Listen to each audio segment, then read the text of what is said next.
सोए हैं, लेकिन हमें यह पता नहीं कि नींद क्या है, कब आती। आप रोज सोते हैं, कितनी बार सोए हैं, लेकिन आपको पता है नींद कब आती है और कैसी आती है और क्या है? नहीं, कुछ पता नहीं। हमें सिर्फ इतना पता है कि कब तक हम जागे थे, 12 बजे रात तक जागे थे, फिर नींद कब आई, किस क्षण में आई, कैसे आपके ऊपर छा गई, कैसे आप उसमें डूब गए, इसका आपको कभी पता हुआ है? इसका कोई पता नहीं। जिंदगी भर सोएंगे, 60 साल आदमी जीता है तो 20 साल सोता है। इतनी बड़ी घटना जिसको 20 साल करना पड़ता है, उसका भी हमें कोई परिचय नहीं होता कि हम सोने का अर्थ क्या है, ये सोना क्या है, ये नींद क्या है, क्या घटना घटती है मेरे भीतर। नहीं, लेकिन जो जागने में ही जागा हुआ नहीं है वो नींद में कैसे जागेगा? पहले जागने में जागना पड़ेगा, और जिस दिन आप जाग जाएंगे उस दिन आप बहुत हैरान होंगे। जैसे मैं इस कमरे में बैठा हूं और अंधेरा गिर जाए तो मुझे दिखाई पड़ता है अंधेरा आ रहा है, अंधेरा घना हो गया, अंधेरा पूर्ण हो गया। फिर रोशनी आ जाए तो मुझे दिखाई पड़ता है रोशनी आई, रोशनी घरी हुई, रोशनी भर गई। लेकिन मैं दोनों को जानता हूं। ना तो आप जानते हैं कि कब आप सोए, कैसे नींद का अंधेरा आपके ऊपर गिरा और कैसे आप नींद में डूब गए, ना आप जानते हैं सुबह नींद कैसे हटी, कैसे समाप्त हुई, कैसे विदा हो गई। जिस दिन आप जागरण की घड़ियों में जाग जाएंगे और जागने की क्रियाएं जाग के करने लगेंगे, खाना होश पूर्वक खाएंगे, कपड़े होश पूर्वक पहनेंगे, रास्ते पर होश पूर्वक चलेंगे। महावीर से किसी ने पूछा कि हम क्या करें, तो महावीर ने कहा कि क्या करने की उतनी फिक्र मत करो, जो करते हो उसे होश पूर्वक करो। क्रोध होश पूर्वक करके देखें, लेकिन बहुत कठिनाई होगी, जरा गहरे में है बात। तो फिर एक उपाय करें, एक्टिंग करें किसी दिन क्रोध की, तब आप उसमें आसानी से जाग सकेंगे। आज घर जाके तय करके जाएं कि टूट पड़ना है किसी के ऊपर, बिल्कुल एक्टिंग अकारण, तो आप आसानी से जाग सकेंगे। तय करके जाएं, कोई कारण नहीं है पत्नी का, ऐसे भी कोई कारण नहीं होता, लेकिन तब आप बेहोश होते हैं। तय करके जाएं कि पति का आज कोई कारण नहीं है, अकारण टूट पड़ना है, और पूरी तरह क्रोध करें, तो आप देख पाएंगे क्रोध को। इधर क्रोध चलेगा, इधर भीतर आप देख पाएंगे कि ये क्रोध चल रहा है। और अगर एक्टिंग के क्रोध को भी देख लिया तो दोबारा जो क्रोध होगा वो एक्टिंग हो जाएगा। अगर एक बार हम क्रोध का अभिनय कर सके तो फिर कभी भी क्रोध बिना अभिनय के नहीं होगा, अभिनय ही हो जाएगा। उसके हमसे भीतरी संबंध टूट जाएंगे। तो जो चीजें गहरी हैं उनको एक्टिंग से शुरू करें, जो चीजें गहरी हैं उनको होश पूर्वक अभिनय करें, तो उनमें आप जाग सकेंगे। और अगर जागने के क्षणों में जागना आ जाए तो फिर नींद के क्षणों में जागना आना शुरू हो जाएगा। जिस दिन आप नींद में जाग जाएंगे उस दिन आप अनकॉन्शियस में प्रवेश करेंगे। कृष्ण ने गीता में उसी की बात कही है कि योगी रात भी जब सब सोते हैं तब जागता है। वो दूसरा चरण है। नींद में अगर आप जाग गए तो आप बहुत हैरान हो जाएंगे, इतने हैरान होंगे कि आपकी पूरी जिंदगी बदल जाएगी। अगर आप रात में नींद में जागे हुए सो सके, जो कि एक मिरेकल है, एक बहुत अद्भुत चमत्कारपूर्ण घटना है। जिस दिन आप सोए और जागे एक साथ, भीतर जागे और बाहर सोए रहे, उस दिन सुबह आप इतने ताजे उठेंगे जैसी ताजगी का आपको कभी भी पता नहीं। उस ताजगी का शरीर से कोई संबंध नहीं, उस ताजगी का बहुत गहरे में आत्मा से संबंध हो जाता है। जिस दिन आप जागे हुए सो सकेंगे उस दिन आपके स्वप्न तिरोहित होने लगेंगे, क्योंकि आप स्वप्नों के प्रति जाग जाएंगे। ऐसा नहीं कि बाद में पता चलेगा कि मुझे स्वप्न आया, जब स्वप्न आ रहा है तभी आप जानेंगे कि स्वप्न आ रहा है। जैसा मैंने आपसे कहा कि चेतन मन की क्रियाओं के प्रति जागें तो अचेतन मन में प्रवेश हो जाएगा, फिर अचेतन मन की क्रियाओं के प्रति जागें तो समष्टि अचेतन कलेक्टिव अनकॉन्शियस में प्रवेश हो जाएगा। अचेतन मन की क्रिया है स्वप्न। स्वप्न के प्रति जब जागेंगे तो आप अचानक पाएंगे एक दरवाजा नीचे और खुल गया, वो कलेक्टिव अनकॉन्शियस का दरवाजा है। वो मेरा अचेतन नहीं है, हम सबका अचेतन है। उस समष्टिगत अचेतन की अपनी क्रियाएं हैं जिनको धर्मों ने बड़ा महत्व दिया है, बड़े अनुभव है। उस अचेतन मन के बड़े गहरे अनुभव हैं जिनको जुंग ने आर्कटाइप कहा है, जिसको उसने कहा धर्म प्रतीक। उस गहरे अचेतन में, कहें समष्टि अचेतन में, ही दुनिया की सारी माइथोलॉजी पैदा हुई। सृष्टि का जन्म, प्रलय की संभावना, परमात्मा के रूप, रंग, आकार, नाद, वे सब उसी में पैदा हुए, वे उसकी क्रियाएं। तो जो व्यक्ति स्वप्न में जाग जाएगा वो समष्टिगत अचेतन में प्रवेश करेगा। और समष्टिगत अचेतन की अपनी क्रियाएं हैं। जिनको लोग धार्मिक अनुभव कहते हैं, वे भी धार्मिक अनुभव नहीं है, वे भी मानसिक अनुभव हैं समष्टिगत अचेतन के। रंगों के विस्तार, प्रकाशों का उद्भव, अभूतपूर्व सुगंधें, अभूतपूर्व ध्वनियां, वे सब वहां पैदा होंगी। सृष्टि के जन्म और मरण को भी वहां देखा जा सकता है। उस क्षण को भी देखा जा सकता है जब पृथ्वी पैदा हुई, और उस क्षण को भी देखा जा सकता है जब पृथ्वी अस्त हो जाएगी। वहीं से दुनिया की सारी मिथ ऑफ क्रिएशन पैदा हुई। इसलिए बड़े मजे की बात है कि दुनिया की सृष्टि के जितने भी सिद्धांत पैदा हुए वे सब समान हैं, एक से। चाहे ईसाई हो, चाहे मुसलमान हो, चाहे हिंदू हो, इससे बहुत फर्क नहीं पड़ा। शब्दों के फर्क पड़े। उसी क्षण में, उस चेतना की उस अवस्था में ही बहुत सी बातें जानी गई जो सारी दुनिया में समान है। जैसे सारी दुनिया में एक ख्याल है कि कभी कोई एक महाप्रलय आया। ईसाइयों को भी ख्याल है कि कभी कोई एक महाप्रलय आया, हिंदुओं को भी ख्याल है कि कभी कोई एक महाप्रलय हुआ। सारे जगत के आदिवासियों के पास भी जो कथाएं हैं उनको भी ख्याल है कभी कोई महाप्रलय हुआ। और बड़े मजे की बात है कि इन सब के बीच कोई कम्युनिकेशन नहीं रहा, इनके बीच कोई संवाद नहीं रहा। ये संवाद तो अभी पैदा हुआ है, लेकिन इनकी कथाएं तो हजारों लाखों साल पुरानी हैं। जब ये एक दूसरे से बिल्कुल असंबंधित थे तब भी इनकी कथाएं एक हैं। क्या मामला है? एक ही मामला है। इनका जो कलेक्टिव अनकॉन्शियस है वो एक है, हम सबका। इसलिए बहुत गहरे में हम सब एक हैं। इसलिए जो चीजें बहुत गहरे से संबंधित है उसमें बहुत फर्क नहीं पड़ता। जैसे नृत्य कलेक्टिव अनकॉन्शियस से पैदा होता है, इसलिए नृत्य को समझने के लिए एक दूसरे की भाषा जाननी जरूरी नहीं है। एक अंग्रेज नाचता हो तो एक चीनी समझ सकता है, अंग्रेजी समझना जरूरी नहीं है। एक हिंदू नाचता हो तो मुसलमान समझ सकता है। चित्र, पेंटिंग के लिए कोई जरूरत नहीं है किसी की भाषा समझने की। पिकासो की पेंटिंग जो आदमी फ्रेंच नहीं जानता वो समझ सकता है, कोई जरूरत नहीं है। क्योंकि ये सब के सब हमारे कलेक्टिव अनकॉन्शियस से पैदा होने वाली चीजें हैं, ये हम सब जानते ही हैं। इसके लिए एक दूसरे की भाषा, एक दूसरे की सभ्यता, एक दूसरे की संस्कृति, एक दूसरे के सिद्धांतों से परिचित होने की कोई जरूरत नहीं। इसलिए दुनिया के सारे धर्मों के जो प्रतीक हैं वो सब समान है।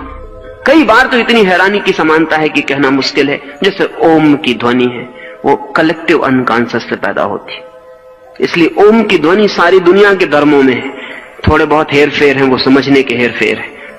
हिंदू ने उसे पकड़ा है ओम की तरह। यह हमारी पकड़ने की बात, क्योंकि पकड़ेगा तो हमारा चेतन मन, तो हमने ओम की तरह पकड़ा है। यहूदियों ने, ईसाइयों ने ओमीन की तरह पकड़ा है। वो ओम का ही उनका रूपांतरण है। इसलिए आज भी प्रार्थना के बाद वो कहेंगे अमीन। वो ओमीन, ओम, ओमीन उससे निर्मित हुआ है। अंग्रेजी के शब्द हैं ओमनीसाइंट, ओमनी प्रेजेंट, वो सब ओम से बने हुए, लेकिन वो निकले हैं बहुत गहरे से। वो संस्कृत से नहीं गए, जैसा कि संस्कृत के ज्ञाताओं को ख्याल होता है कि दुनिया की सारी भाषाएं संस्कृत से पैदा हो गई। ऐसा नहीं है। दुनिया की भाषाओं में जो समानता है वो कलेक्टिव अनकॉन्शियस की समानता है। दुनिया की भाषाएं किसी एक भाषा से पैदा नहीं हो गई। हमारा एक तल है मन का जो हम सबका इकट्ठा है। जैसे सागर के ऊपर लहरें अलग अलग हैं, लेकिन नीचे सागर इकट्ठा है। ऐसे लहरों की तरह हम अलग अलग हैं, लेकिन और गहरे सब इकट्ठा है। वो जो इकट्ठापन है उसकी अपनी क्रियाएं, जिसको कबीर ने अनाहत नाद कहा है। हम एक तरह का नाद जानते हैं, चोट से पैदा होने वाला नाद। अगर मैं ताली बजाऊं तो एक नाद पैदा होगा, लेकिन दो तालियां टकराएंगी तब। अगर मैं तबले पर चोट मारूं तो आवाज गूंजेगी, लेकिन चोट मारूंगा तब। इसको कहेंगे आहत नाद। चोट से पैदा हुआ आहत, चोट खा के पैदा हुआ ध्वनि। कलेक्टिव अनकॉन्शियस में ऐसी ध्वनियां हैं जहां चोट नहीं होती और ध्वनियां हैं, इसलिए उनको अनाहत नाद कहा है। बिना चोट किए पैदा हुई ध्वनियां। एक हाथ से बजाई गई ताली। ज़ेन फकीर जापान में अपने साधक से कहता है कि एक हाथ से अगर ताली बजाया जाए तो कैसे बजेगी इसका पता लगा के आओ। बड़ा मुश्किल है, एक हाथ से ताली कहीं बज सकती? एक हाथ से ताली कैसे बज सकती? कभी वो टेबल पे बजाता है, कभी दीवार पे बजाता है और गुरु को आके कहता है कि मैंने बजाई एक हाथ की ताली और दीवार पे बजा के बताता है। गुरु कहता है दीवार दूसरा हाथ बन गई, नहीं चलेगा। एक हाथ की ताली बजाई जा सकती है, कैसे उसका पता लगा के आओ। वो तब तक पता नहीं लग सकता जब तक कि वो अनाहत नाद में ना उतर जाए। वो उसी में उतारने के लिए कह रहा है कि एक हाथ की ताली कैसे बजती है, इसको खोजो। कलेक्टिव अनकॉन्शियस की जो क्रियाएं हैं, अगर हम उनके प्रति जाग जाएं तो हम कॉस्मिक अनकॉन्शियस में उतर जाते हैं, तब हम ब्रह्म अचेतन में उतर जाते हैं, जिसको इस मुल्क में प्रकृति कहा गया है। प्रकृति शब्द को समझ लेना उचित होगा। प्रकृति का मतलब होता है जब सब बना उसके पहले भी जो था, कृति के भी जो पहले है। प्री क्रिएशन अगर अंग्रेजी में बनाए शब्द तो बनेगा प्री क्रिएशन। सृष्टि के भी पहले से जो है, जिससे सब पैदा हुआ, जो पैदा होने के पहले भी था, उसको कहते हैं प्रकृति। वो जो कॉस्मिक अनकॉन्शियस है वो प्रकृति है, उससे ही सब आया।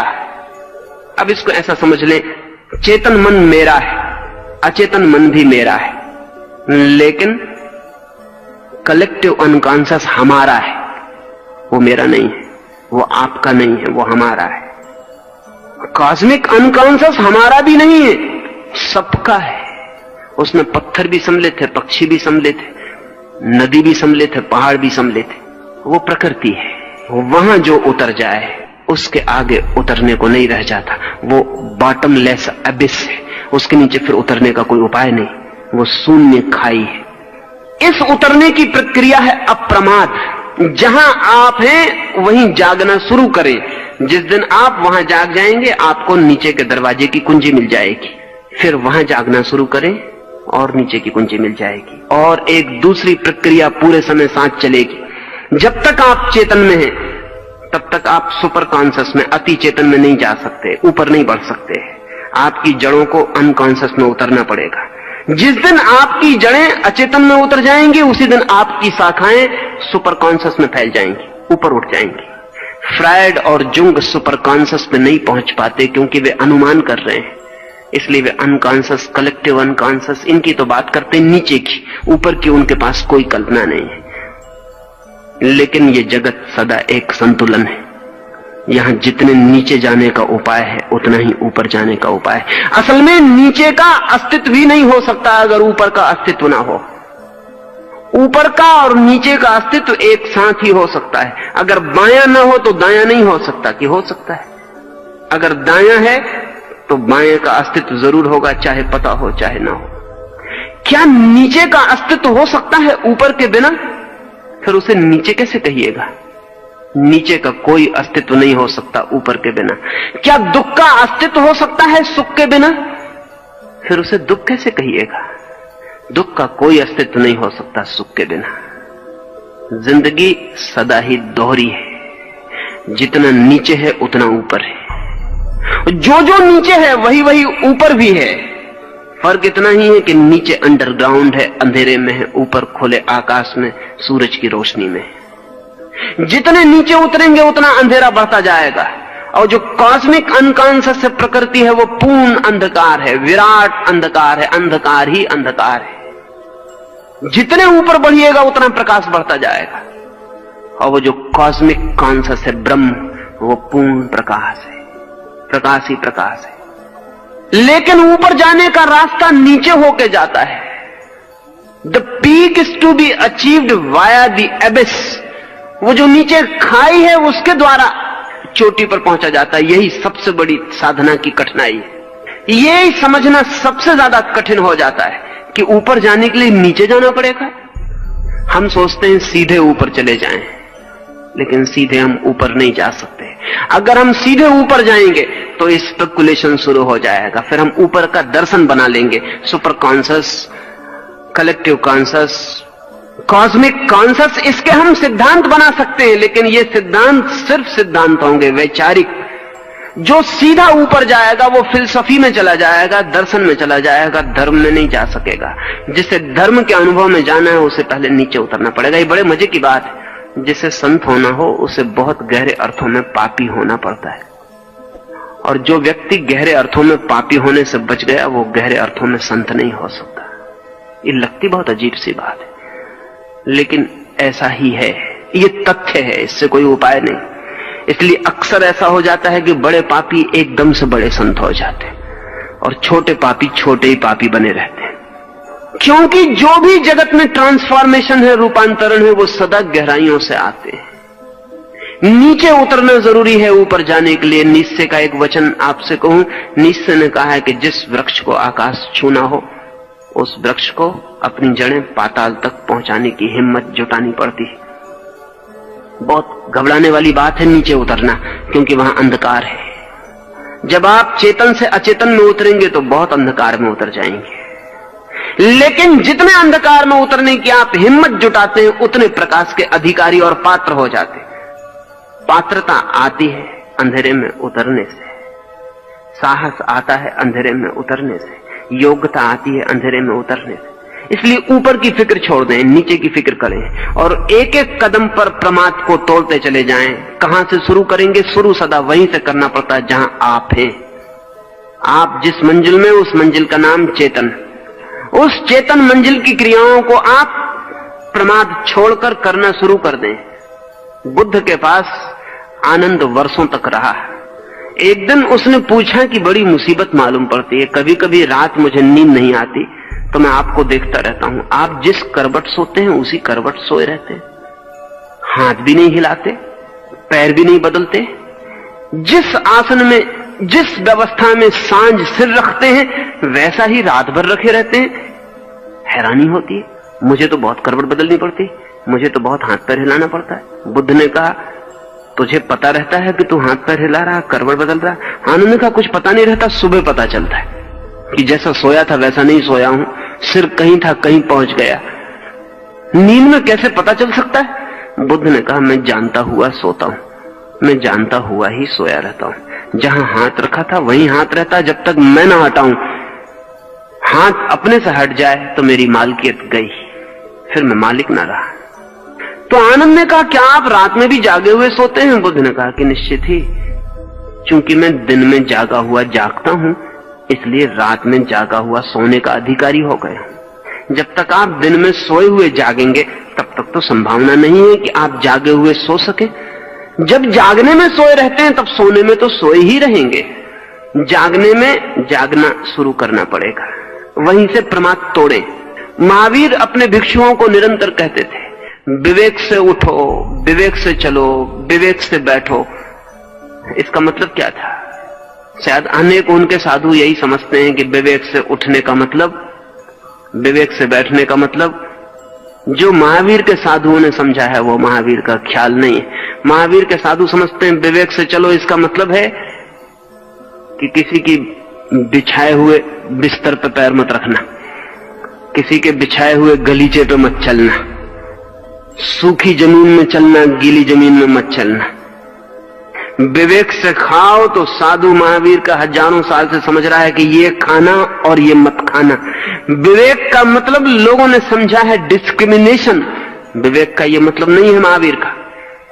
महावीर का विवेक से मतलब है होश, महावीर का विवेक से मतलब है अवेयरनेस, डिस्क्रिमिनेशन नहीं। क्योंकि जहां अवेयरनेस है वहां तो डिस्क्रिमिनेशन अपने आप आ जाता है छाया की तरह, लेकिन जहां डिस्क्रिमिनेशन है वहां अवेयरनेस नहीं आने की जरूरत है, कोई जरूरत नहीं। महावीर कहते हैं विवेक से चलो, उसका मतलब है जानते हुए चलो, होश से चलो कि तुम चल रहे हो। अब इस होश में ये सब आ जाएगा, जो गलत है वो नहीं होगा, क्योंकि होश पूर्वक किसी ने कभी कोई गलत काम नहीं किया, कर नहीं सकता। होश पूर्वक जो भी किया जाता है वो सदा ठीक है। होश पूर्वक पुण्य ही किया जा सकता है, होश पूर्वक पाप नहीं किया जा सकता। इसलिए महावीर जब कहते हैं होश पूर्वक खाओ तो उसका मतलब ये नहीं कि ये खाओ और ये मत खाओ, उसका मतलब है होश पूर्वक खाओ, खाने की क्रिया होश पूर्वक हो। उसमें ये तो आ ही जाता है कि क्या छोड़ो क्या न छोड़ो, वो छूट ही जाएगा। उसे छोड़ने के लिए अलग से नियम, अलग से व्यवस्था बनाने की जरूरत नहीं है। और जो आदमी अलग से नियम बनाता है वो बता रहा है कि उसका होश अभी नहीं जगा। मैं जाके कसम खाता हूं मंदिर में कि मैं दरवाजे से ही निकलूंगा, कभी दीवार से नहीं निकलूंगा। तो लोग कहेंगे आप अंधे तो नहीं हैं, क्योंकि ये कसम सिर्फ अंधे ही खा सकते हैं। और ध्यान रहे, अंधा कितनी ही कसम खाए कभी न कभी दीवार से टकराएगा ही। अंधे के बस के बाहर है कसम को पूरा करना। और आंख वाला आदमी कभी कसम नहीं खाता कि मैं दरवाजे से निकलूंगा, दीवार से ना निकलूंगा। आंख वाला आदमी दरवाजे से निकलता है और दीवार से नहीं निकलता है, क्योंकि आंख होने का मतलब यह है कि वो बताती है कि दीवार से सिर्फ फूट जाएगा और दरवाजे से रास्ता है, दीवार से रास्ता नहीं है। जो विवेक से जीता है वो गलत को नहीं करता, गलत को नहीं करने की कसम कभी नहीं खाता। और जो आदमी गलत को ना करने की कसम खाता हो, जान लेना कि उसे अभी विवेक का कोई पता नहीं चला, वो अंधा आदमी। व्रत सिर्फ अंधे लेते हैं, आंख वाले लोग व्रत नहीं लेते। आंख वाले लोग जिस ढंग से जीते हैं वो व्रत है, व्रत लिया नहीं जाता। लेकिन हम सब मंदिरों में व्रत ले रहे हैं, हम कस्में खा रहे हैं कि मैं 1 साल ऐसा करूंगा, ऐसा नहीं खाऊंगा, ऐसा नहीं पीऊंगा। इसका मतलब यह है कि आपका चित्त तो पीना चाहता है, आपका चित्त तो खाना चाहता है। उस चित्त को रोकने के लिए आप उल्टी कसम खा रहे हैं, मंदिर में खा रहे हैं जिसमें भगवान का थोड़ा डर रहे, लोगों के सामने खा रहे हैं कि लोग जरा देखते रहें कि तुमने कहा था कि सिगरेट नहीं पिएंगे, अब तुम पी रहे हो। साधु के सामने कसम खा रहे हैं कि जरा भय रहे कि साधु को वचन दिया है तो पूरा करें। लेकिन एक बात पक्की है कि सिगरेट पीने की इच्छा भीतर मौजूद है, वो आदमी होश में नहीं है, इसलिए वो कसम खा रहा है। कसम किसके खिलाफ खाई जाती है? अपने खिलाफ। और अपने खिलाफ खाई गई कसमों को पालना बहुत मुश्किल है, और अगर पाल भी ली जाए तो उनसे कोई हित नहीं है, सिर्फ डेडनिंग, सिर्फ व्यक्तित्व की संवेदना क्षीण होती है और कुछ भी नहीं होता। नहीं, महावीर जब कहते हैं विवेक से चलो तो उसका मतलब है चलने की क्रिया होश पूर्वक हो, अप्रमादी हो, प्रमाद में ना हो, मूर्छित ना हो। पैर उठे तो जानो कि उठा, जमीन पे गिरे तो जानो कि गिरा, सिर घूमे तो जानो कि घूमा, बैठ रहे हो तो जानो कि बैठ रहे हो। कोई भी क्रिया बेहोशी में ना हो जाए। इसलिए महावीर से जब किसी ने पूछा कि आप साधु किसको कहते हैं, तो महावीर ने ये नहीं कहा कि जो मुंह पे पट्टी बांधता है उसको मैं साधु कहता हूं। अगर महावीर ऐसा कहते तो 2 कौड़ी के आदमी हो जाते। मुंह पट्टी की जितनी कीमत है उतनी ही कीमत होती। महावीर ने ऐसा नहीं कहा कि जो नंगा रहता है उसको मैं साधु कहता हूं। अगर वो ऐसा कहते तो बड़े नासमझ सिद्ध होते, और जो जानने वाले थे वो अनंत समय तक उन पे हंसते।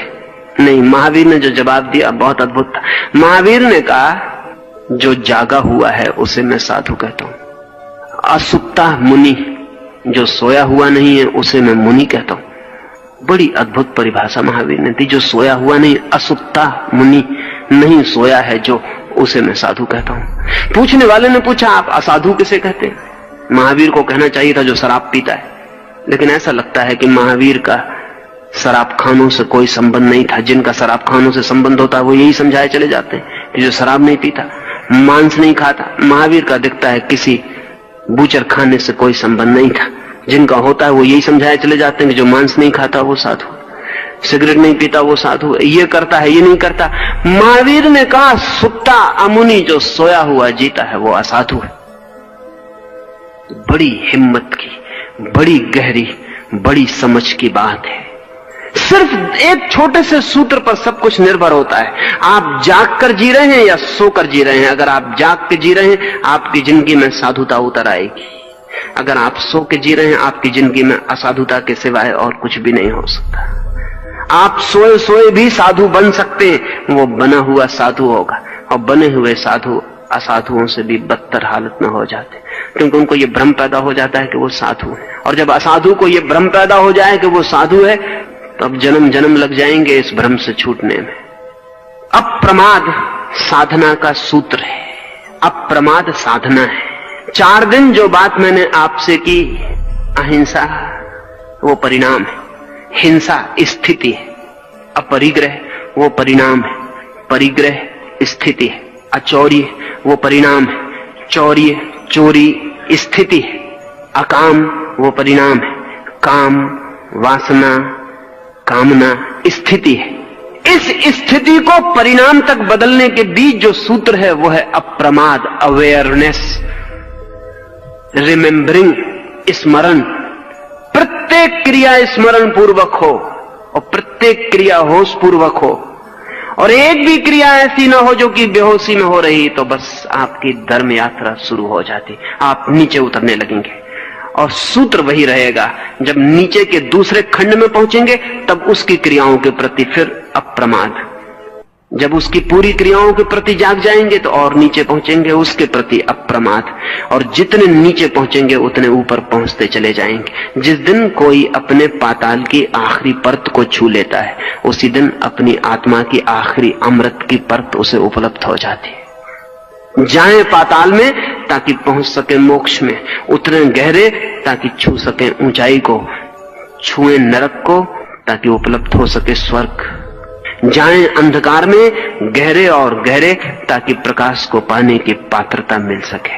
अप्रमाद से और अप्रमाद के अतिरिक्त और किसी बात से नहीं ये संभव होता है। दुनिया में चाहे कहीं भी कुछ कहा गया हो, चाहे जीसस ने कुछ कहा हो, चाहे बुद्ध ने, चाहे महावीर ने, चाहे कृष्ण ने, वो सभी का सब अप्रमाद जैसे छोटे से शब्द में समा जाता है। कृष्ण कहते हैं नींद में भी जागो, जीसस कहते हैं जागे रहो क्योंकि पता नहीं वो कब आ जाए। ऐसा ना हो कि तुम सोए रहो और वो आए परमात्मा और तुम्हें सोया पाए और लौट जाए। जागो और प्रतीक्षा करो, be aware and awaiting. Jesus की सारी बातचीत इसी सूत्र पर घूमती है कि जागो और प्रतीक्षा करो, और महावीर का पूरी जिंदगी का प्रवचन एक ही बात को बार बार दोहराता है, होश पूर्वक, विवेक पूर्वक, अप्रमाद से जियो, मूर्छा नहीं। 2-3 सूत्र और अपनी बात में पूरी करूं। पहला सूत्र, ठीक से समझ लेना कि आप सोए हुए हैं। समझाने की कोशिश मत करना अपने को कि मैं सोया हुआ नहीं हूं। जस्टिफाई मत करना अपने को कि मैं सोया हुआ नहीं हूं। मन कहेगा कि मैं और सोया हुआ, दूसरे सोए हुए होंगे, मैं जागा हुआ आदमी हूं। मैं और सोया हुआ, शास्त्र पढ़ता हूं, सोए हुए कैसे पढ़ सकता हूं? आत्मा परमात्मा है ऐसा जानता हूं, सोए हुए कैसे जान सकता हूं? नहीं, मैं सोया हुआ नहीं, दूसरे सोए हुए। सोया हुआ आदमी सदा दूसरों को सोया हुआ टाल के अपने को जागा हुआ मान लेता है। ये नींद को बचाने का उपाय है, इस सेफ्टी मेजर है नींद का। और नींद के अपने उपाय हैं बचने के, ध्यान रखना। नींद टूटने से बचना चाहती है। नींद सब तरह का इंतजाम करती है कि टूट न जाए। अगर आप रात भूखे सो गए हैं तो नींद अपने को बचाने के लिए भोजन देती है आपको सपने में। अगर सपने में भोजन न मिले तो नींद टूट जाएगी, तो नींद इंतजाम करती है कि भोजन ले लो, झूठा सही, क्योंकि नींद झूठी चीजें दे सकती है, नींद सच्ची चीजें नहीं दे सकती। भूखे आदमी को सपने में निमंत्रण दिलवा देती नींद के सम्राट के घर आज भोज है और आपको निमंत्रण मिला है, और जो उस आदमी ने जिंदगी में कभी नहीं खाया वो नींद उसके सामने रख देती। ये नींद अपने को बचा रही है। आपको पेशाब लगी है नींद में तो नींद कहेगी कि बाथरूम में चले जाओ, नींद में ही चले जाओ, उठने में नींद टूट जाएगी। आपने अलार्म भरा है 4 बजे उठने का, अलार्म की घंटी बजती, नींद कहती है घंटी नहीं, मंदिर का घंटा बज रहा, आराम से सो रहो। नींद अपने सेफ्टी मेजर बनाए हुए है, नींद ने इंतजाम किया हुआ है कि टूट ना जाए। तो आप जागते में भी नींद का एक इंतजाम है। वो इंतजाम ये कि वो आपसे कहेगी तुम तो जागे हुए हो, बाकी लोग सोए हुए हैं, तुम इनको जगाने की कोशिश करो तो अच्छा, तुम तो जागे हुए ही हो। अगर आपका मन आपसे कहे कि जागे हुए ही हो तो इस नींद की सुरक्षा से बचना, इस धोखे में मत पड़ जाना। एक, जिस दिन पता चल जाए कि मैं सोया हुआ हूं, एहसास हो जाए, और कल की कोई जरूरत नहीं है, अभी यही एहसास हो सकता है कि सोए हुए, तो फिर जागने का उपाय शुरू करना, छोटी छोटी क्रियाओं में जागना, और जो गहरी क्रियाएं हैं उनका अभिनय करके जागने की कोशिश करना। अगर संकल्प पूर्वक नींद की तरकीबों से बचते हुए जागने की प्रयास किया जाए तो जो महावीर को संभव हुआ, जो बुद्ध को संभव हुआ, वो आपको भी संभव हो सकता है। पोटेंशियली बीज रूप से आपकी वही संभावना है जो किसी की भी है। आप भी वही हो सकते हैं जो जगत में कोई भी कभी हुआ है। तो जागने की कोशिश करना, और जागने की कोशिश जब गहरी हो जाए तो रुक मत जाना, अन्यथा दूसरे चरण पर नींद पकड़ लेगी, दूसरे मंजिल में रह जाएंगे। फिर वहां जागने की कोशिश करना। लंबी है ये यात्रा, असंभव नहीं, कठिन है ये यात्रा, असंभव नहीं। जो करता है वो कर ही पाता है। और नीचे नीचे उतरते जाना, ऊपर की फिक्र छोड़ देना, ऊपर के फल अपने से आने लगेंगे। जितने आप नीचे उतरेंगे उतने ऊपर फूल खिलने लगेंगे, उनकी सुगंध, उनका प्रकाश, उसका आनंद झरने लगेगा। जैसे जैसे नीचे जाएंगे वैसे वैसे ऊपर जाने लगेंगे। और जिस दिन कोई व्यक्ति अपनी गहराई से गहराई को छू लेता है, द अल्टीमेट डेप्थ, जिस दिन परम गहराई को छू लेता है उसी दिन परम ऊंचाई को छू लेता है। और जिस दिन दोनों छू लेता है उस दिन गहराई और ऊंचाई एक हो जाती हैं, दो नहीं रह जाती। उस दिन सब एक हो जाता है। 7 मंजिल का ये मकान जिस दिन पूरा जान लिया जाता है उस दिन एक हो जाता है। उस दिन फिर इसमें 7 मंजिलें भी नहीं रह जाती, सब बीच के पर्दे गिर जाते हैं, दीवारें हट जाती और एक भवन रह जाता है। उस एक का अनुभव ही परमात्मा का अनुभव है, उस एक का अनुभव ही मोक्ष का अनुभव है, उस एक का अनुभव ही अद्वैत का अनुभव है, उस एक का अनुभव ही समाधि का अनुभव है। इन 5 दिनों में ये थोड़ी सी बातें मैंने आपसे कही, इसलिए नहीं कि मुझे कहने में कुछ मजा आता है, इसलिए नहीं कि आपको सुनने में थोड़ा मनोरंजन हो, बल्कि इसलिए कि शायद कहीं चोट लग जाए, वीणा का कोई तार आपके भीतर कब जाए और कोई यात्रा शुरू हो जाए। अंत में परमात्मा से प्रार्थना करता हूं कि आप अपने को बिना जाने समाप्त ना हो जाएं, आपकी जानने की, आपकी खोजने की, स्वयं से पूरी तरह परिचित होने की यात्रा शुरू हो। लेकिन अकेली परमात्मा से की गई प्रार्थना का कोई अर्थ नहीं हो सकता। आपसे भी प्रार्थना करता हूं कि परमात्मा को थोड़ा सहयोग दें।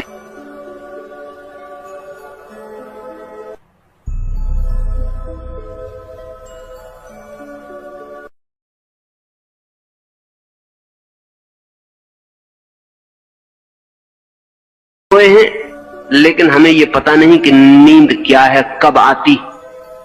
आप रोज सोते हैं, कितनी बार सोए हैं, लेकिन आपको पता है नींद कब आती है और कैसी आती है और क्या है? नहीं, कुछ पता नहीं। हमें सिर्फ इतना पता है कि कब तक हम जागे थे, 12 बजे रात तक जागे थे, फिर नींद कब आई, किस क्षण में आई, कैसे आपके ऊपर छा गई, कैसे आप उसमें डूब गए, इसका आपको कभी पता हुआ है? इसका कोई पता नहीं। जिंदगी भर सोएंगे, 60 साल आदमी जीता है तो 20 साल सोता है। इतनी बड़ी घटना जिसको 20 साल करना पड़ता है उसका भी हमें कोई परिचय नहीं होता कि हम सोने का अर्थ क्या है, ये सोना क्या है, ये नींद क्या है, क्या घटना घटती है मेरे भीतर? नहीं, लेकिन जो जागने में ही जागा हुआ नहीं है वो नींद में कैसे जागेगा? पहले जागने में जागना पड़ेगा। और जिस दिन आप जाग जाएंगे उस दिन आप बहुत हैरान होंगे। जैसे मैं इस कमरे में बैठा हूं और अंधेरा गिर जाए तो मुझे दिखाई पड़ता है अंधेरा आ रहा है, अंधेरा घना हो गया, अंधेरा पूर्ण हो गया। फिर रोशनी आ जाए तो मुझे दिखाई पड़ता है रोशनी आई, रोशनी घरी हुई, रोशनी भर गई। लेकिन मैं दोनों को जानता हूं। ना तो आप जानते हैं कि कब आप सोए, कैसे नींद का अंधेरा आपके ऊपर गिरा और कैसे आप नींद में डूब गए, ना आप जानते हैं सुबह नींद कैसे हटी, कैसे समाप्त हुई, कैसे विदा हो गई। जिस दिन आप जागरण की घड़ियों में जाग जाएंगे और जागने की क्रियाएं जाग के करने लगेंगे, खाना होश पूर्वक खाएंगे, कपड़े होश पूर्वक पहनेंगे, रास्ते पर होश पूर्वक चलेंगे। महावीर से किसी ने पूछा कि हम क्या करें, तो महावीर ने कहा कि क्या करने की उतनी फिक्र मत करो, जो करते हो उसे होश पूर्वक करो। क्रोध होश पूर्वक करके देखें, लेकिन बहुत कठिनाई होगी, जरा गहरे में है बात। तो फिर एक उपाय करें, एक्टिंग करें किसी दिन क्रोध की, तब आप उसमें आसानी से जाग सकेंगे। आज घर जाके तय करके जाएं कि टूट पड़ना है किसी के ऊपर, बिल्कुल एक्टिंग अकारण, तो आप आसानी से जाग सकेंगे। तय करके जाएं, कोई कारण नहीं है पत्नी का, ऐसे भी कोई कारण नहीं होता, लेकिन तब आप बेहोश होते हैं। तय करके जाएं कि पति का आज कोई कारण नहीं है, अकारण टूट पड़ना है, और पूरी तरह क्रोध करें तो आप देख पाएंगे क्रोध को। इधर क्रोध चलेगा, इधर भीतर आप देख पाएंगे कि ये क्रोध चल रहा है। और अगर एक्टिंग के क्रोध को भी देख लिया तो दोबारा जो क्रोध होगा वो एक्टिंग हो जाएगा। अगर एक बार हम क्रोध का अभिनय कर सके तो फिर कभी भी क्रोध बिना अभिनय के नहीं होगा, अभिनय ही हो जाएगा। उसके हमसे भीतरी संबंध टूट जाएंगे। तो जो चीजें गहरी हैं उनको एक्टिंग से शुरू करें, जो चीजें गहरी हैं उनको होश पूर्वक अभिनय करें, तो उनमें आप जाग सकेंगे। और अगर जागने के क्षणों में जागना आ जाए तो फिर नींद के क्षणों में जागना आना शुरू हो जाएगा। जिस दिन आप नींद में जाग जाएंगे उस दिन आप अनकॉन्शियस में प्रवेश करेंगे। कृष्ण ने गीता में उसी की बात कही है कि योगी रात भी जब सब सोते हैं तब जागता है। वो दूसरा चरण है। नींद में अगर आप जाग गए तो आप बहुत हैरान हो जाएंगे, इतने हैरान होंगे कि आपकी पूरी जिंदगी बदल जाएगी। अगर आप रात में नींद में जागे हुए सो सके, जो कि एक मिरेकल है, एक बहुत अद्भुत चमत्कारपूर्ण घटना है। जिस दिन आप सोए और जागे एक साथ, भीतर जागे और बाहर सोए रहे, उस दिन सुबह आप इतने ताजे उठेंगे जैसी ताजगी का आपको कभी भी पता नहीं।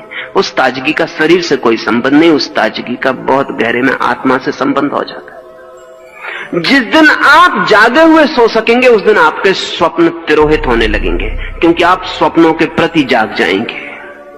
ऐसा नहीं कि बाद में पता चलेगा कि मुझे स्वप्न आया। जब स्वप्न आ रहा है तभी आप जानेंगे कि स्वप्न आ रहा है। जैसा मैंने आपसे कहा कि चेतन मन की क्रियाओं के प्रति जागे तो अचेतन मन में प्रवेश हो जाएगा, फिर अचेतन मन की क्रियाओं के प्रति जागे तो समष्टि अचेतन कलेक्टिव अनकॉन्शियस में प्रवेश हो जाएगा। अचेतन मन की क्रिया है स्वप्न। स्वप्न के प्रति जब जागेंगे तो आप अचानक पाएंगे एक दरवाजा नीचे और खुल गया। वो कलेक्टिव अनकॉन्शियस का दरवाजा है। वो मेरा अचेतन नहीं है, हम सबका अचेतन है। उस समष्टिगत अचेतन की अपनी क्रियाएं हैं जिनको धर्मों ने बड़ा महत्व दिया है, बड़े अनुभव है। उस अचेतन मन के बड़े गहरे अनुभव हैं जिनको जुंग ने आर्कटाइप कहा है, जिसको उसने कहा है धर्म प्रतीक। उस गहरे अचेतन में, कहें समष्टि अचेतन में ही दुनिया की सारी माइथोलॉजी पैदा हुई।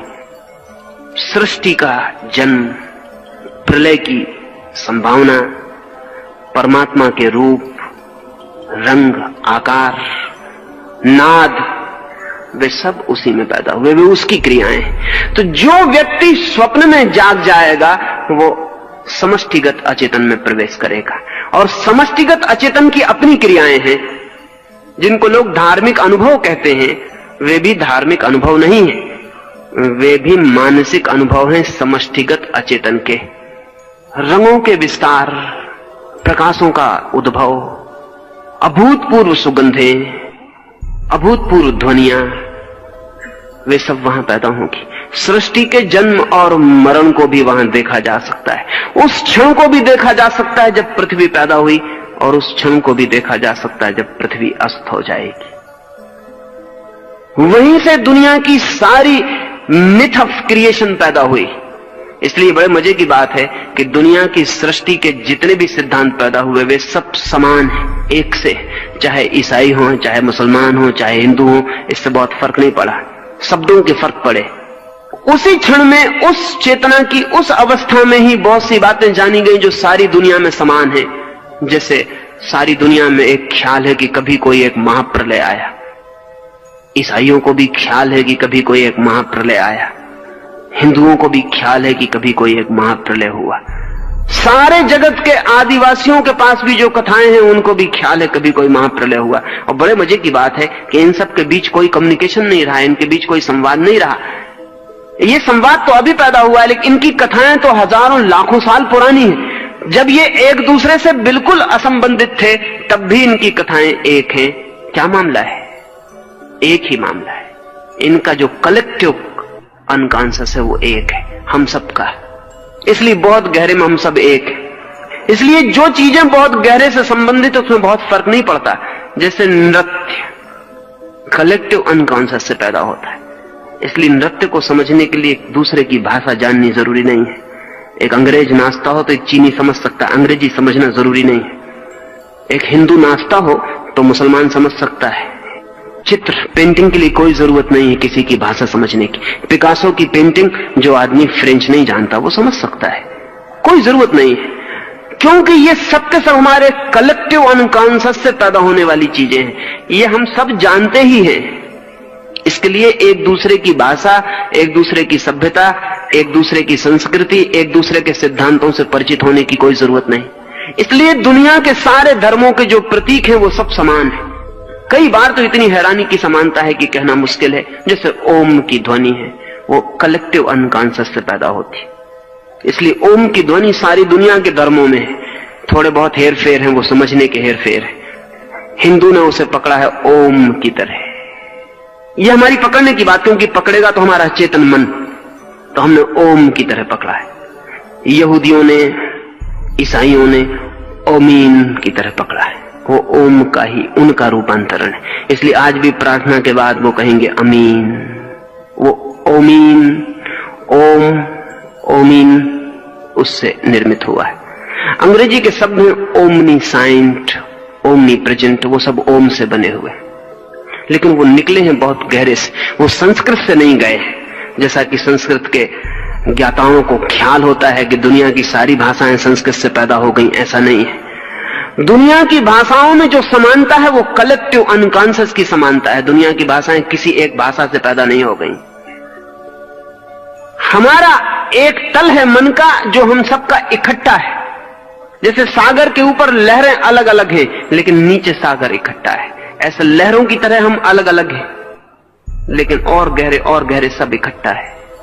वो जो इकट्ठापन है उसकी अपनी क्रियाएं, जिसको कबीर ने अनाहत नाद कहा है। हम एक तरह का नाद जानते हैं, चोट से पैदा होने वाला नाद। अगर मैं ताली बजाऊं तो एक नाद पैदा होगा, लेकिन दो तालियां टकराएंगी तब। अगर मैं तबले पर चोट मारूं तो आवाज गूंजेगी, लेकिन चोट मारूंगा तब। इसको कहेंगे आहत नाद। चोट से पैदा हुआ आहत, चोट खा के पैदा हुआ ध्वनि। कलेक्टिव अनकॉन्शियस में ऐसी ध्वनियां हैं जहां चोट नहीं होती और ध्वनियां हैं, इसलिए उनको अनाहत नाद कहा है। बिना चोट किए पैदा हुई ध्वनियां, एक हाथ से बजाई गई ताली। जैन फकीर जापान में अपने साधक से कहता है कि एक हाथ से अगर ताली बजाया जाए तो कैसे बजेगी, इसका पता लगा के आओ। बड़ा मुश्किल है। एक हाथ से ताली कहीं बज सकती? एक हाथ से ताली कैसे बज सकती? कभी वो टेबल पे बजाता है, कभी दीवार पे बजाता है, और गुरु को आके कहता है कि मैंने बजाई एक हाथ की ताली, और दीवार पे बजा के बताता है। गुरु कहता है दीवार दूसरा हाथ बन गई, नहीं चलेगा। एक हाथ की ताली बजाई जा सकती है, कैसे उसका पता लगा के आओ। वो तब तक पता नहीं लग सकता जब तक कि वो अनाहत नाद में ना उतर जाए।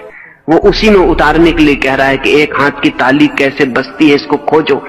कलेक्टिव अनकॉन्शियस की जो क्रियाएं हैं, अगर हम उनके प्रति जाग जाएं तो हम कॉस्मिक अनकॉन्शियस में उतर जाते हैं। तब हम ब्रह्म अचेतन में उतर जाते हैं, जिसको इस मुल्क में प्रकृति कहा गया है। प्रकृति शब्द को समझ लेना उचित होगा। प्रकृति का मतलब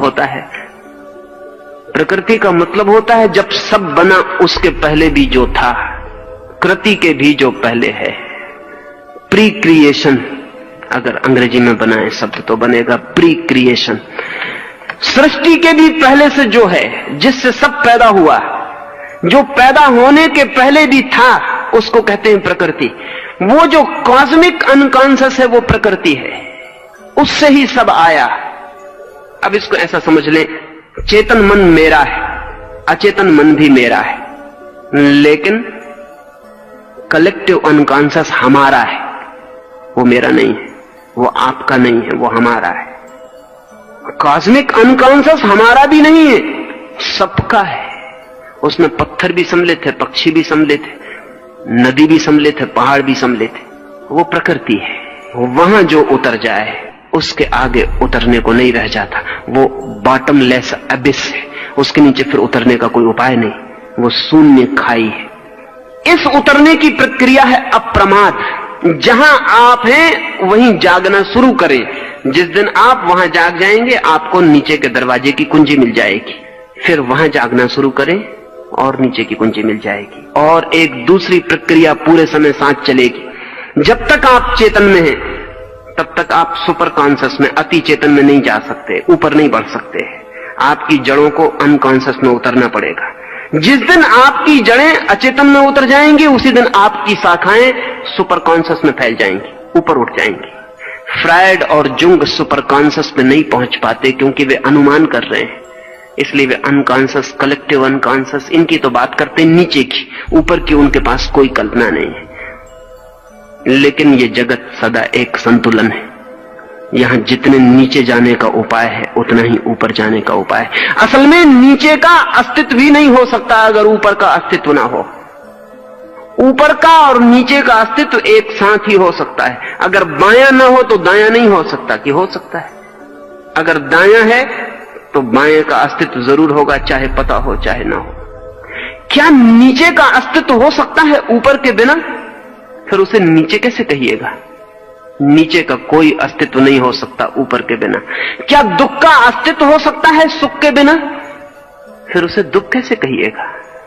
दुख का कोई अस्तित्व नहीं हो सकता सुख के बिना। जिंदगी सदा ही दोहरी है, जितना नीचे है उतना ऊपर है, जो जो नीचे है वही वही ऊपर भी है।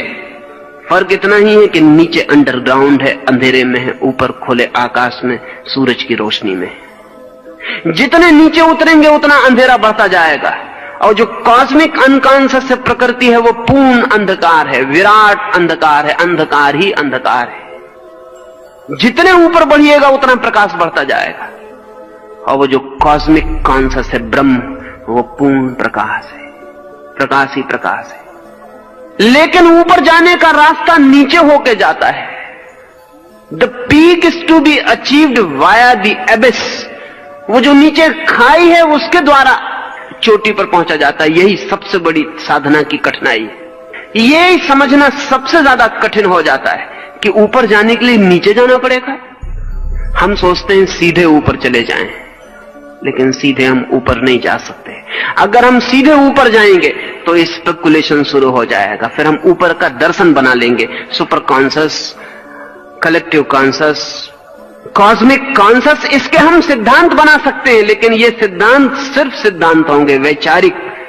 जो सीधा ऊपर जाएगा वो फिलसफी में चला जाएगा, दर्शन में चला जाएगा, धर्म में नहीं जा सकेगा। जिसे धर्म के अनुभव में जाना है उसे पहले नीचे उतरना पड़ेगा। ये बड़े मजे की बात है। जिसे संत होना हो उसे बहुत गहरे अर्थों में पापी होना पड़ता है, और जो व्यक्ति गहरे अर्थों में पापी होने से बच गया वो गहरे अर्थों में संत नहीं हो सकता। ये लगती बहुत अजीब सी बात है, लेकिन ऐसा ही है।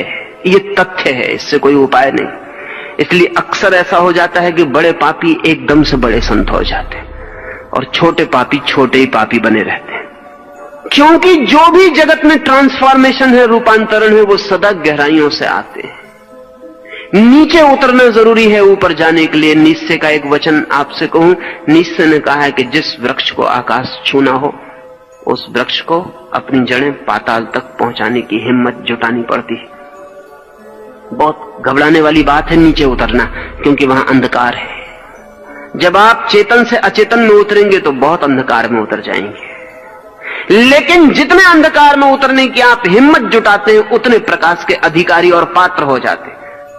पात्रता आती है अंधेरे में उतरने से, साहस आता है अंधेरे में उतरने से, योग्यता आती है अंधेरे में उतरने से। इसलिए ऊपर की फिक्र छोड़ दें, नीचे की फिक्र करें, और एक एक कदम पर प्रमाद को तोड़ते चले जाएं। कहां से शुरू करेंगे? शुरू सदा वहीं से करना पड़ता है जहां आप हैं। आप जिस मंजिल में, उस मंजिल का नाम चेतन। उस चेतन मंजिल की क्रियाओं को आप प्रमाद छोड़कर करना शुरू कर दें। बुद्ध के पास आनंद वर्षों तक रहा। एक दिन उसने पूछा कि बड़ी मुसीबत मालूम पड़ती है, कभी कभी रात मुझे नींद नहीं आती तो मैं आपको देखता रहता हूं। आप जिस करवट सोते हैं उसी करवट सोए रहते हैं, हाथ भी नहीं हिलाते, पैर भी नहीं बदलते। जिस आसन में, जिस व्यवस्था में सांझ सिर रखते हैं वैसा ही रात भर रखे रहते हैं। हैरानी होती है, मुझे तो बहुत करवट बदलनी पड़ती, मुझे तो बहुत हाथ पैर हिलाना पड़ता है। बुद्ध ने कहा तुझे पता रहता है कि तू हाथ पैर हिला रहा, करवट बदल रहा? उन्होंने कहा कुछ पता नहीं रहता, सुबह पता चलता है कि जैसा सोया था वैसा नहीं सोया हूं, सिर कहीं था कहीं पहुंच गया। नींद में कैसे पता चल सकता है? बुद्ध ने कहा मैं जानता हुआ सोता हूं, मैं जानता हुआ ही सोया रहता हूं। जहां हाथ रखा था वहीं हाथ रहता, जब तक मैं ना हटाऊं। हाथ अपने से हट जाए तो मेरी मालकियत गई, फिर मैं मालिक ना रहा। तो आनंद ने कहा क्या आप रात में भी जागे हुए सोते हैं? बुद्ध ने कहा कि निश्चित ही, क्योंकि मैं दिन में जागा हुआ जागता हूं इसलिए रात में जागा हुआ सोने का अधिकारी हो गया। जब तक आप दिन में सोए हुए जागेंगे तब तक तो संभावना नहीं है कि आप जागे हुए सो सके। जब जागने में सोए रहते हैं तब सोने में तो सोए ही रहेंगे। जागने में जागना शुरू करना पड़ेगा, वहीं से प्रमाद तोड़ें। महावीर अपने भिक्षुओं को निरंतर कहते थे, विवेक से उठो, विवेक से चलो, विवेक से बैठो। इसका मतलब क्या था? शायद अनेक उनके साधु यही समझते हैं कि विवेक से उठने का मतलब, विवेक से बैठने का मतलब, जो महावीर के साधुओं ने समझा है वो महावीर का ख्याल नहीं है। महावीर के साधु समझते हैं विवेक से चलो, इसका मतलब है कि किसी की बिछाए हुए बिस्तर पे पैर मत रखना, किसी के बिछाए हुए गलीचे पे मत चलना, सूखी जमीन में चलना, गीली जमीन में मत चलना। विवेक से खाओ तो साधु महावीर का हजारों साल से समझ रहा है कि ये खाना और ये मत खाना। विवेक का मतलब लोगों ने समझा है डिस्क्रिमिनेशन, विवेक का ये मतलब नहीं है महावीर का। महावीर का विवेक से मतलब है होश, महावीर का विवेक से मतलब है अवेयरनेस, डिस्क्रिमिनेशन नहीं। क्योंकि जहां अवेयरनेस है वहां तो डिस्क्रिमिनेशन अपने आप आ जाता है छाया की तरह, लेकिन जहां डिस्क्रिमिनेशन है वहां अवेयरनेस नहीं आने की जरूरत है, कोई जरूरत नहीं। महावीर कहते हैं विवेक से चलो, उसका मतलब है जानते हुए चलो, होश से चलो कि तुम चल रहे हो। अब इस होश में ये सब आ जाएगा, जो गलत है वो नहीं होगा, क्योंकि होश पूर्वक किसी ने कभी कोई गलत काम नहीं किया, कर नहीं सकता।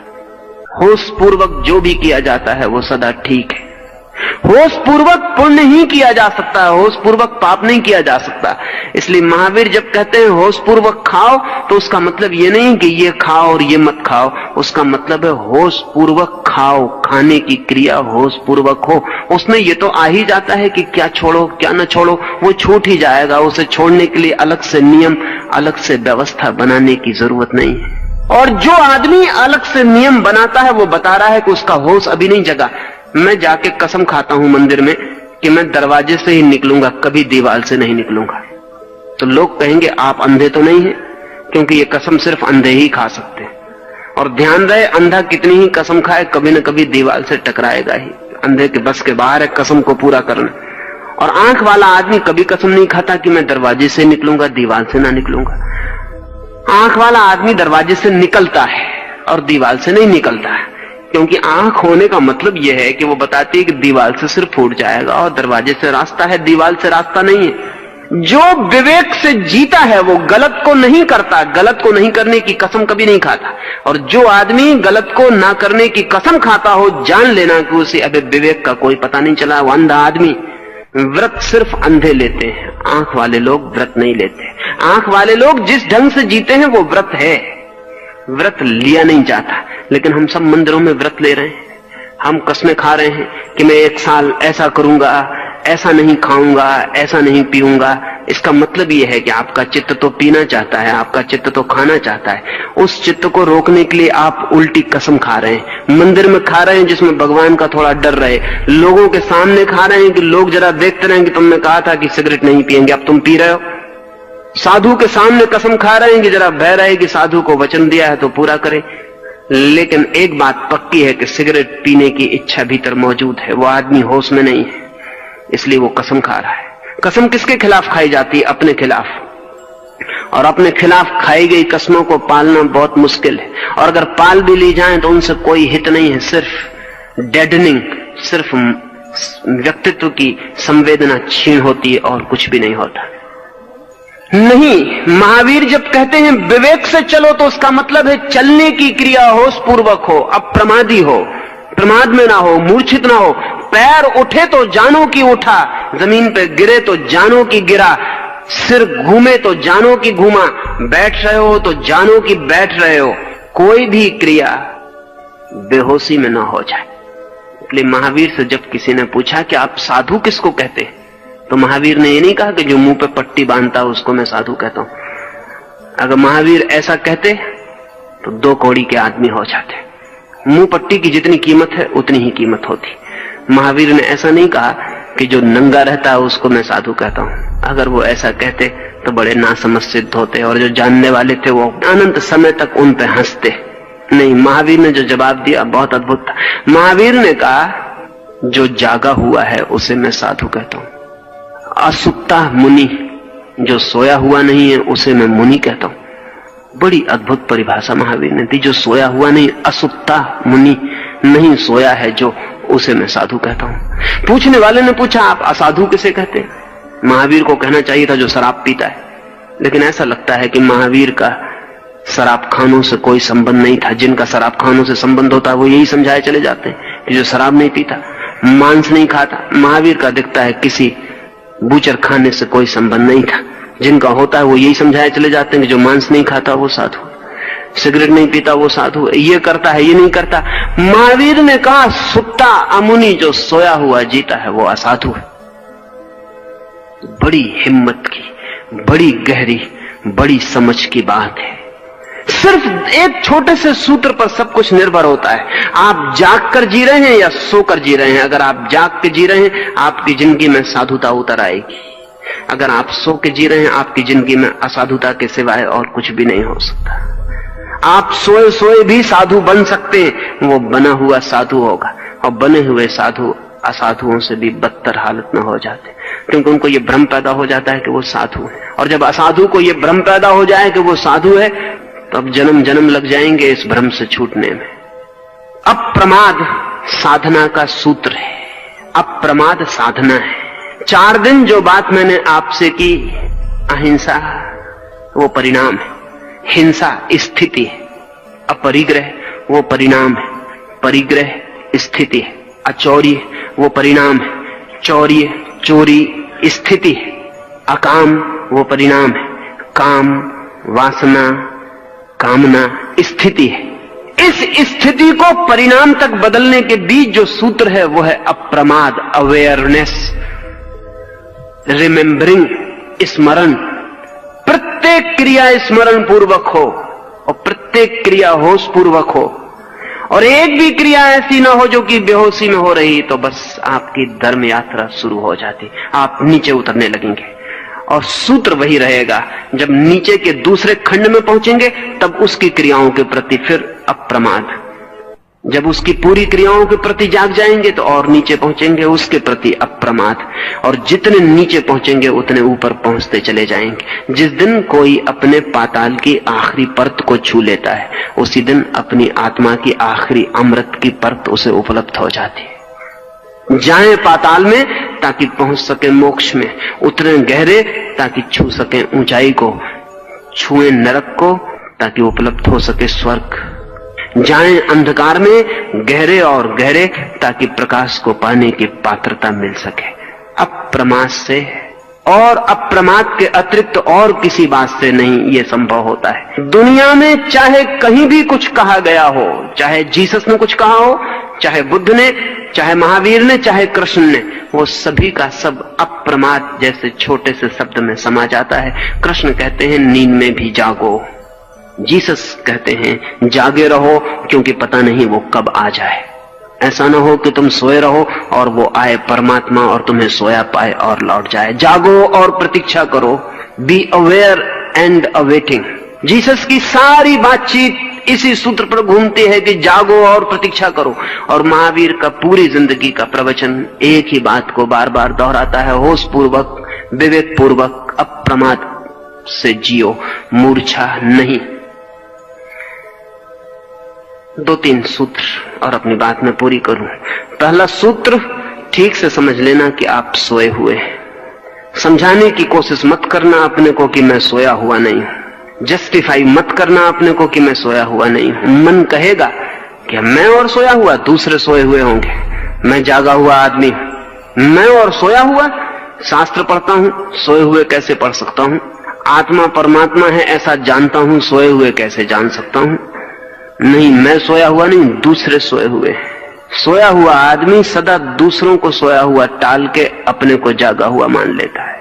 ये नींद को बचाने का उपाय है, इस सेफ्टी मेजर है नींद का। और नींद के अपने उपाय हैं बचने के, ध्यान रखना। नींद टूटने से बचना चाहती है। नींद सब तरह का इंतजाम करती है कि टूट न जाए। अगर आप रात भूखे सो गए हैं तो नींद अपने को बचाने के लिए भोजन देती है आपको सपने में।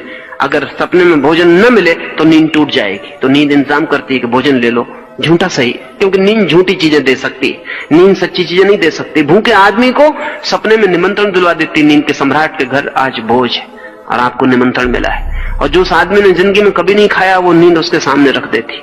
ये नींद अपने को बचा रही है। आपको पेशाब लगी है नींद में, तो नींद कहेगी कि बाथरूम में चले जाओ, नींद में ही चले जाओ, उठने में नींद टूट जाएगी।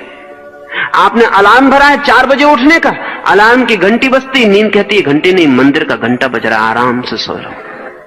नींद अपने सेफ्टी मेजर बनाए हुए है, नींद ने इंतजाम किया हुआ है कि टूट ना जाए। तो आप जागते में भी नींद का एक इंतजाम है, वो इंतजाम ये कि वो आपसे कहेगी तुम तो जागे हुए हो, बाकी लोग सोए हुए हैं, तुम इनको जगाने की कोशिश करो तो अच्छा, तुम तो जागे हुए ही हो। अगर आपका मन आपसे कहे कि जागे हुए ही हो, तो इस नींद के सुरक्षा से बचना, इस धोखे में मत पड़ जाना। एक जिस दिन पता चल जाए कि मैं सोया हुआ हूं, एहसास हो जाए, और कल की कोई जरूरत नहीं है, अभी यही एहसास हो सकता है कि सोए हुए, तो फिर जागने का उपाय शुरू करना, छोटी छोटी क्रियाओं में जागना, और जो गहरी क्रियाएं हैं उनका अभिनय करके जागने की कोशिश करना। अगर संकल्प पूर्वक नींद की तरकीबों से बचते हुए जागने की प्रयास किया जाए, तो जो महावीर को संभव हुआ, जो बुद्ध को संभव हुआ, वो आपको भी संभव हो सकता है। पोटेंशियली बीज रूप से आपकी वही संभावना है जो किसी की भी है, आप भी वही हो सकते हैं जो जगत में कोई भी कभी हुआ है। तो जागने की कोशिश करना, और जागने की कोशिश जब गहरी हो जाए तो रुक मत जाना, अन्यथा दूसरे चरण पर नींद पकड़ लेगी, दूसरे मंजिल में रह जाएंगे। फिर वहां जागने की कोशिश करना। लंबी है ये यात्रा, असंभव नहीं, कठिन है ये यात्रा, असंभव नहीं। जो करता है वो कर ही पाता है। और नीचे नीचे उतरते जाना, ऊपर की फिक्र छोड़ देना, ऊपर के फल अपने से आने लगेंगे। जितने आप नीचे उतरेंगे उतने ऊपर फूल खिलने लगेंगे, उनकी सुगंध, उनका प्रकाश, उसका आनंद झरने लगेगा। जैसे जैसे नीचे जाएंगे वैसे वैसे ऊपर जाने लगेंगे। और जिस दिन कोई व्यक्ति अपनी गहराई से गहराई को छू लेता है, द अल्टीमेट डेप्थ, जिस दिन परम गहराई को छू लेता है उसी दिन परम ऊंचाई को छू लेता है। और जिस दिन दोनों छू लेता है उस दिन गहराई और ऊंचाई एक हो जाती हैं, दो नहीं रह जाती। उस दिन सब एक हो जाता है। 7 मंजिल का ये मकान जिस दिन पूरा जान लिया जाता है उस दिन एक हो जाता है। उस दिन फिर इसमें 7 मंजिलें भी नहीं रह जाती, सब बीच के पर्दे गिर जाते हैं, दीवारें हट जाती और एक भवन रह जाता है। उस एक का अनुभव ही परमात्मा का अनुभव है, उस एक का अनुभव ही मोक्ष का अनुभव है, उस एक का अनुभव ही अद्वैत का अनुभव है, उस एक का अनुभव ही समाधि का अनुभव है। इन 5 दिनों में ये थोड़ी सी बातें मैंने आपसे कही, इसलिए नहीं कि मुझे कहने में कुछ मजा आता है, इसलिए नहीं कि आपको सुनने में थोड़ा मनोरंजन हो, बल्कि इसलिए कि शायद कहीं चोट लग जाए, वीणा का कोई तार आपके भीतर कब जाए और कोई यात्रा शुरू हो जाए। अंत में परमात्मा से प्रार्थना करता हूं कि आप अपने को बिना जाने समाप्त ना हो जाएं, आपकी जानने की, आपकी खोजने की, स्वयं से पूरी तरह परिचित होने की यात्रा शुरू हो। लेकिन अकेली परमात्मा से की गई प्रार्थना का कोई अर्थ नहीं हो सकता। आपसे भी प्रार्थना करता हूं कि परमात्मा को थोड़ा सहयोग दें।